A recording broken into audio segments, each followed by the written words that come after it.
판결까지 받았는데 여전히 안 갚아요. 이제는 뭘 해야 하는 건가요?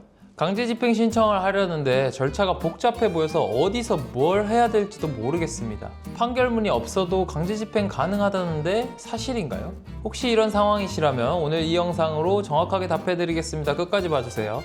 강제집행 절차가 명확하면 직접 하실 수 있습니다.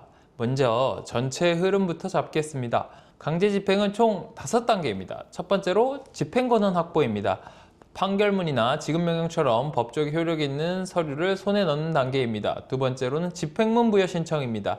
집행권한에 집행문이라는 확인 도장을 받아야지 실제로 집행이 가능합니다. 서류가 있다고 바로 쓸 수 있는 게 아니죠.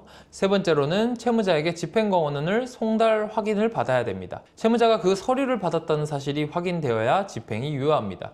네 번째로 집행법원에 강제집행 신청서를 제출하셔야 됩니다. 다섯 번째로 집행 실시 및 추심, 배당 완료입니다. 쉽게 말해서 추심을 하는 거죠.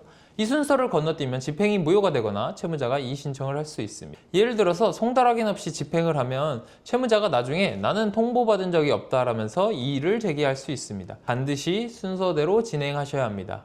그러면 만약 판결문이 없어도 강제집행 신청이 가능할까요? 물론 가능합니다. 많은 분들이 판결을 받아야만 강제집행을 할 수 있다고 생각하시는데 꼭 그렇지만은 않습니다.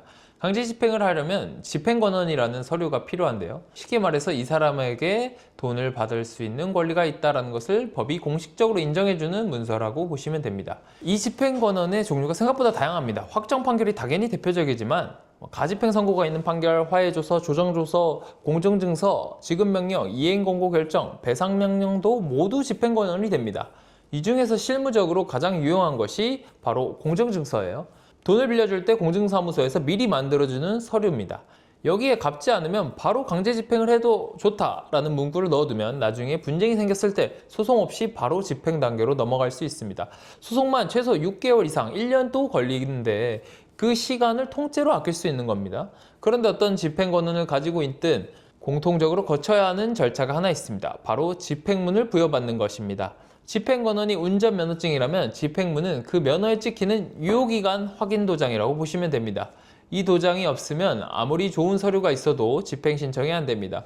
집행문은 제1심법원 사무관에게 신청을 하시면 됩니다. 그럼 강제집행 신청할 때 어디에 가서 어떤 서류를 들고 가야 할까요? 신청 장소는 집행 절차를 실시할 관할지방법원입니다. 채무자 주소지가 관할법원이 기준이 되는 경우가 많습니다. 챙겨야 할 서류는 4가지입니다. 집행문이 부여된 집행권한 정보원, 강제집행 신청서, 채무자, 채권자의 주민등록 등본 또는 법인등기부 등본, 네 번째로는 송달료와 인지대 납부입니다. 채권 압류를 신청할 경우 압류할 채권의 종류와 금액을 신청서에 반드시 명시해야 합니다. 채무자가 A은행에 가지고 있는 예금 채권 중 땡땡땡 만원처럼 구체적으로 적어야 되고 이 부분이 빠지려면 신청이 반려될 수 있습니다. 그런데 만약에 채무자가 재산을 숨겼거나 빼돌리면 어떻게 해야 할까요? 포기하시면 안 됩니다. 재산 명시 신청으로 법원이 채무자에게 재산 목록 제출을 명할 수 있습니다. 채무자가 법원에 출석해 본인 재산을 직접 신고해야 하는 절차입니다.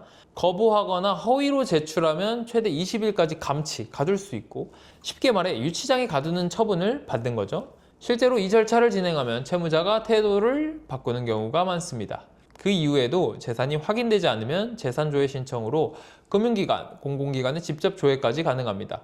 재산을 허위로 양도하는 경우에는 사회행위취소 소송과 강제집행 면탈죄 고소도 병행할 수 있습니다. 이 영상을 보고 계신 분이라면 당장 이거부터 챙겨주세요. 먼저 판결문, 공정증서, 지급명령 등 집행권한이 있는지 확인을 하시고요. 있다면 1심 법원 사무관에게 집행문 부여 신청을 하시면 됩니다. 동시에 채무자의 은행, 직장, 부동산 등 알고 있는 재산 정보를 정리해 두시고 법원 홈페이지에 해당 집행 종류에 맞는 신청서 양식을 미리 다운받아 두시면 됩니다. 준비가 되어 있으면 법원 방문 한 번으로 신청까지 마칠 수 있습니다. 오늘은 강제집행 신청에 관해서 이야기를 나눠봤습니다. 빌려준 돈을 못 받고 있거나 채권 추심과 관련된 질문이 있다면 댓글로 남겨주시고 자세한 상담이 필요하시다면 본문의 링크를 통해 연락 주시면 감사하겠습니다. 끝까지 봐주셔서 감사합니다. 임변이었습니다.